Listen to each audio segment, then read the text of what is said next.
દરમિયાન અમદાવાદની એક ઘટના સામે આવી। એક વિદ્યાર્થીનીની છેડતીની ઘટના ગુજરાત યુનિવર્સિટીની લાઇબ્રેરી પાસે ઘટી છે।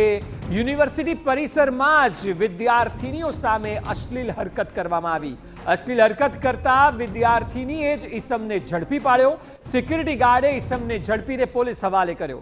ઈસમની તપાસ કરાવતા માનસિક રોગી છે તેવું કહી રહ્યો છે। ગુજરાત યુનિવર્સિટીના કુલપતિએ ઘટના બની હોવાની કબૂલાત પણ કરી છે।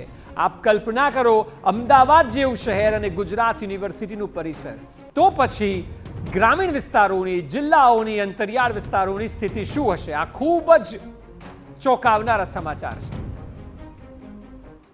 એમાં એક અભદ્ર કૃત્યની મને સૂચના મળી છે અને તાત્કાલિક રૂપથી અમે એ જે કંઈ વ્યક્તિ હતો એના ઘરે પૂછપાછ કરીને જાણ કરી એ લોકો કહે છે એ માનસિક રૂપથી બીમાર છે અને ફરે છે, પણ એવું કોઈ વ્યક્તિ વિશ્વવિદ્યાલયમાં આવીને આવું કંઈક કરે તો ફરીથી ના બને એની જિમ્મેવારી લેતા અમે સિક્યોરિટી ગાર્ડની સાથે અત્યારે એફઆઈઆર કરાવવા જઈ રહ્યા છીએ। ઓલરેડી સિક્યોરિટી ગાર્ડ પોલીસ સ્ટેશનમાં પહોંચી ગયા છે।